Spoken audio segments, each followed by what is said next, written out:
अजीज़ान गिरामी वक़ार, हुज़ूर अकरम सल्लल्लाहु ताला अलैहि वसल्लम ने जिनकी शादियाँ की हैं, किन बातों पे की? एक नौजवान साहबी आए, कहा निकाह की ख्वाहिश है, लेकिन कौन निकाह करके देगा मुझे?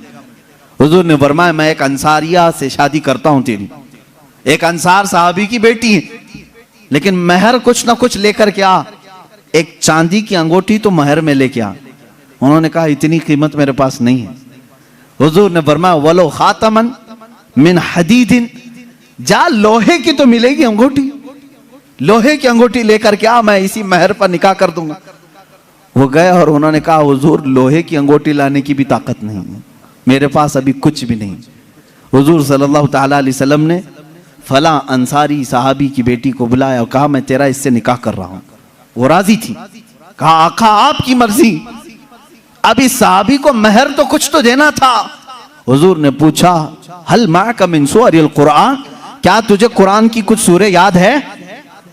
उस साहबी ने कहा कज़ा व कज़ा या रसूल अल्लाह, हाँ आका ये सूरतें याद हैं मुझे। हुजूर ने फरमाया जा ये तेरी दुल्हन को वो सूरतें याद करा, यही तेरा महर है। कुरान पाक की सूरतें उसे पढ़ा, उसे याद करा, ये तेरा महर है। इससे ज्यादा आसान निकाह किसका हुआ होगा? ये निकाह मेरे आका सल्लल्लाहु ताला अलैहि वसल्लम ने उम्मत को तालीम दी। अज़ीज़ान गिरामी वक़ार, नौजवान को ये चाहिए कि हुजूर सल्लल्लाहु ताला अलैहि वसल्लम के अखलाक पर अगर वो चलना चाहे तो मेरे नबी से पूछे, आका सबसे ज्यादा बरकत कौन से निकाह में है? हुजूर ने फरमाया इन्न अअज़मन निकाहि बरकतन ऐसरुहु मऊनतन औ कमा क़ाल रसूलुल्लाह सल्लल्लाहु अलैहि वसल्लम। मेरे आका सल्लल्लाहु ताला अलैहि वसल्लम की हदीस है, फरमाते हैं सबसे ज्यादा उस निकाह में बरकत होगी जिस निकाह में खर्चा कम किया गया हो। हुजूर पाक सल्लल्लाहु अलैहि वसल्लम ने फरमाया। अब इसका मतलब कंजूसी नहीं, बखालत नहीं, जिसकी जितनी हैसियत है उस एतबार से करे, अपनी हैसियत से ज्यादा टांग भी ना फैलाए, और अल्लाह ताला ने नेमतें दी है तो बखालत भी ना करे, गुरबा और मसाकीन को खूब खिलाए। इसलिए कि अल्लाह के नबी सल्लल्लाहु ताला अलैहि वसल्लम के तकरीबन 11 निकाह, उसमें सब अलग अलग किस्म के हुए हैं। जब हजरत खदीजा से निकाह हुआ था, हुजूर की उम्र 25 साल की थी और आप तिजारत कर रहे थे और तिजारत का माल था।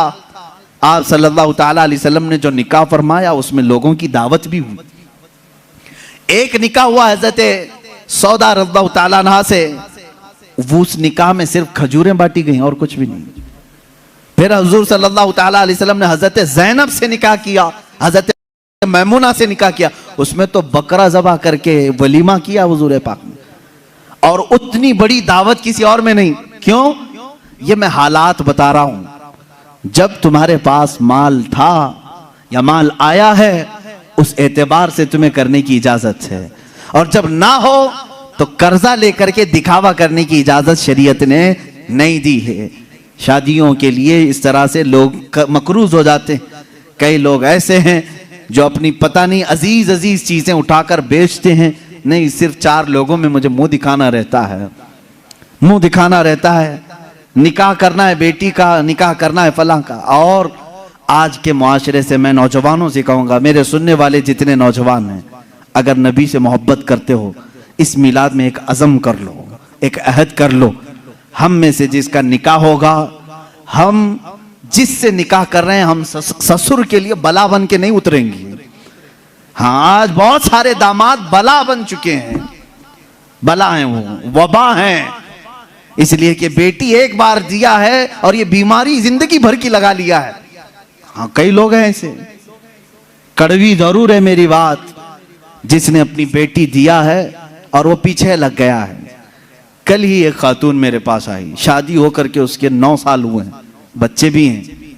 वो रोती हुई आई, कह रही है कि मेरी माँ, उसकी माँ बेवा है, उसके बाप का इंतकाल हो चुका था बरसों पहले, और बरसों पहले मेरे बाप की जो प्रॉपर्टी थी खानदानी, वो मेरी बेवा माँ को मिली है, वो कुछ लाख रुपए आ गए हैं।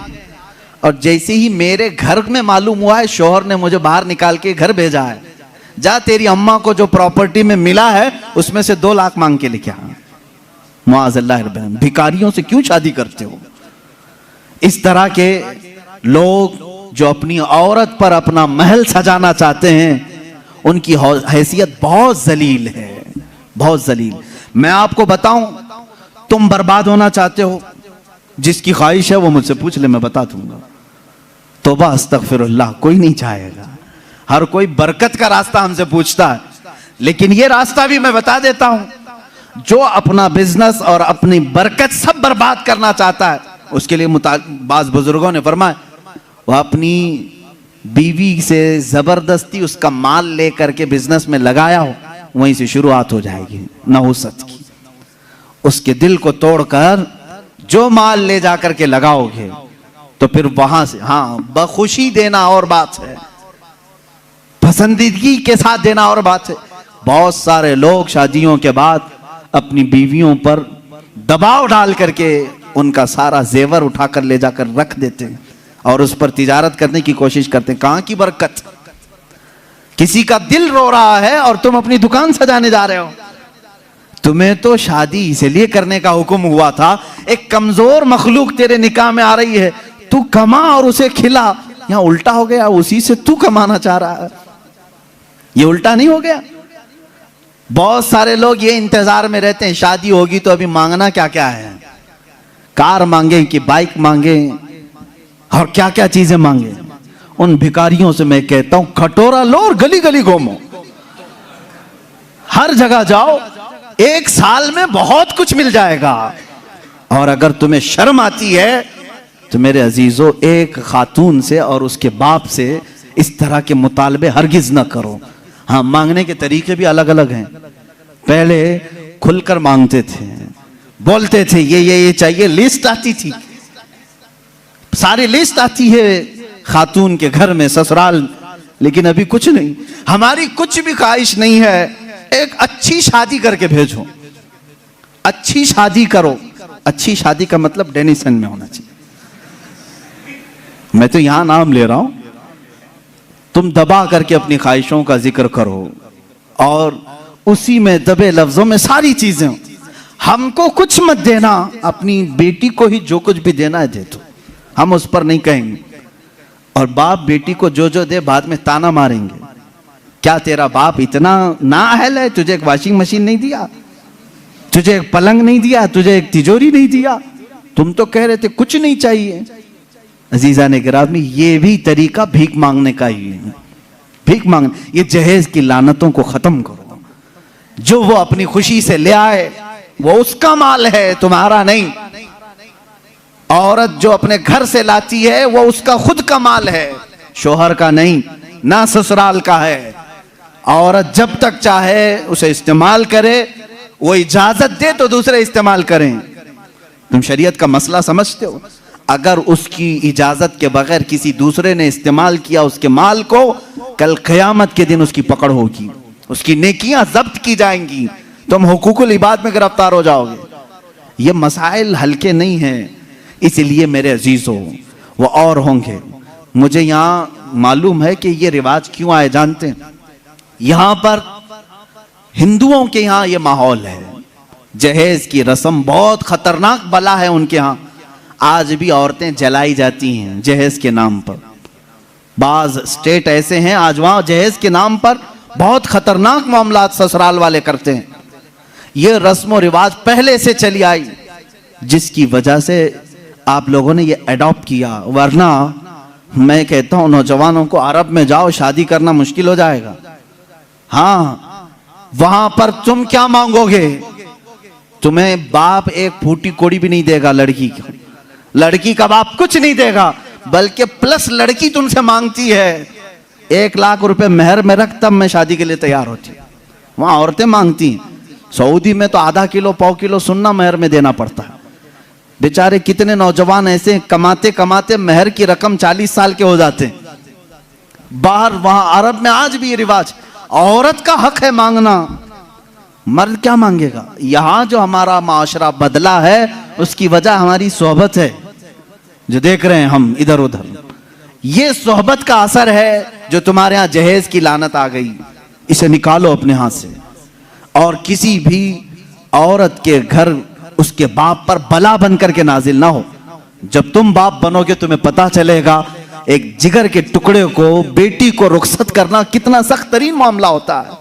मेरे अजीजों, जिन बच्चियों को हम अपने गोदों में पाले होते हैं, उन्हें बड़ी किए होते हैं, उन्हें पढ़ाए होते हैं, खिलाए होते हैं, हर ईद बकरीद पर उन्हें पहनाए होते हैं, इन नन्ही सी कलियों को जब बाप रुखसत करता है तो उसका कलेजा टूट जाता है। फिर तुम जानते नहीं, उसके घर से पूरी की पूरी जात लेकर के आ रहे हो, फिर उस पर प्लस तुम्हें और माल भी चाहिए, पैसे भी चाहिए। क्या ये रिवाज हमारे यहाँ नहीं है? रस्म करो तो लड़की के घर में, शादी करो तो लड़की के घर में। पूरे इस कार्यक्रम में सिर्फ वलीमा एक ही है जो मर्द के घर में होता है, बाकी क्या है? सब औरत के घर में करना है। बच्चा हो जाए चिल्ला उसके घर में। हाँ, जितने भी रस्म है, अरे शादी की तारीख फिक्स करनी है, तुम अपने घर में भी तो करा सकते थे, नहीं लड़की के घर में ही करेंगे जाके। जब जब जाएं पूरे खानदान को लेकर उतर जाएं, राशन खत्म हो जाए। ये बला नहीं है तो और क्या है? घर के किचन पर मुसीबत नाजिल होती है हर महीने 2 महीने में। ये इस तरह की हरकत किसी एक घर के साथ जो हो रही हैं, इस सिलसिले को कब खत्म करें, कब बंद करें? वो रसूल पाक सल्लल्लाहु ताला अलैहि वसल्लम की जिंदगी पाक के आला निकाह, आपको मालूम है हजरत उम्मे हबीबा रज़ियल्लाहु ताला अन्हा हुजूर की एक ज़ौजा हैं। हुजूर पाक सल्लल्लाहु ताला अलैहि वसल्लम पर ईमान लाई थी, अबू सुफियान की बेटी हैं, हजरत अमीर मुआविया की सगी बहन है। उम्मे हबीबा जिसके निकाह में थी वो उबैदुल्लाह बिन जहश, वो भी इस्लाम लाए। दोनों इस्लाम लाए और हबशा हिजरत करके गए थे। जो पहली हिजरत हुई मुसलमानों की वो हबशा। वहां जाने के बाद उनके साथ एक दर्दनाक मामला ये पेश आया कि इनका शोहर उबैदुल्लाह बिन जहश इस्लाम छोड़ करके ईसाई बन गया और शराब पीते पीते मर गया। उसी हालत में मुर्तद होकर मरा। हजरत उम्मे हबीबा के दिल में बड़ी चोट थी, बड़ा जख्म था। हुजूर पाक सल्लल्लाहु अलैहि वसल्लम को जब ये इत्तिला दी गई, उम्मे हबीबा एक तो अपना वतन छोड़कर हिजरत करके गई, दूसरा गम उसके शोहर ने दीन बदल लिया, तीसरा ये कि वो मर भी गया शराब की हालत में। अब वो तन्हा है, परदेश में, उनका अपना वतन नहीं है। रसूल करीम सल्लल्लाहु ताला अलैहि वसल्लम ने वहां के बादशाह जो नज्जाशी, वो भी इस्लाम कबूल कर चुके थे, उनको खत लिखा, अपने पास से एक सहाबी को भेजा, अपना वकील बना करके कहा, ऐ नज्जाशी, ये मेरा वकील है, तुम्हारे दरबार में आ रहा है। उम्मे हबीबा बेवा हो चुकी, मेरे वकील की मौजूदगी में उम्मे हबीबा का निकाह मेरे साथ कर दो। हुजूर ने ये निकाह का ऑर्डर दिया वकील बनाकर। वकील दरबारे नजाशी में आया। नजाशी बादशाह ने उम्मे हबीबा को जब ये खबर सुनाई, वो खुशी से रोने लग गई थी, खुशियों से रोने लगी। वो कह रही थी कि मेरा एक शोहर छोड़ा, मैं समझ रही थी जिंदगी उचाट हो गई, लेकिन कायनात के आका और मौला ने अपने निकाह में मुझे कबूल किया। और नजाशी के बादशाह, नजाशी जो बादशाह थे हबशा के, उनके दरबार में निकाह हुआ। खुतबा खुद नजाशी ने पढ़ा और हुजूर सल्लल्लाहु अलैहि वसल्लम के साथ निकाह हुआ। हुजूर उस वक्त रसूल करीम सल्लल्लाहु अलैहि वसल्लम मक्का में थे, हुजूर पाक मक्का में थे। निकाह उम्मे हबीबा का हबशा में हो रहा है और हबशा में ही मेरे आका सल्लल्लाहु ताला अलैहि वसल्लम की इस ज़ौजा मुतहरा को नजाशी बादशाह ने सहाबा को बुलाया और दावत किया और 2 गुलामों के साथ इस दुल्हन को रवाना किया हुजूर सल्लल्लाहु ताला अलैहि वसल्लम की बारगाह में। मुझे बताओ कितने झमेले थे, मंगनी कहाँ है, ये बीच में तारीख फिक्स करने वाले मामलात कहाँ हैं, रोजा खुलाने वाले मामलात कहाँ हैं, चांद सलामी कहाँ गई, ये सब मामलात चले गए। हुजूर मक्का में हैं, उम्मे हबीबा हबशा में है, निकाह नजाशी कर रहे हैं और दुल्हन सिर्फ 2 लोगों के साथ रुखसत होकर दरबारे रसूल में आ रही। मुझे बताओ कायनात का सबसे आला दूल्हा वो है और सबसे आला दुल्हन वो है। उनकी जिंदगी क्या हमारे लिए नमूने अमल नहीं है, हमारे लिए आइडियल नहीं है? अजीज़ा ने गिरामी वक़ार, हुजूर पाक सल्लल्लाहु ताला अलैहि वसल्लम की आइली जिंदगी सिर्फ किस्से बयान करने के लिए नहीं, अपनी जिंदगी में अमल करने के लिए।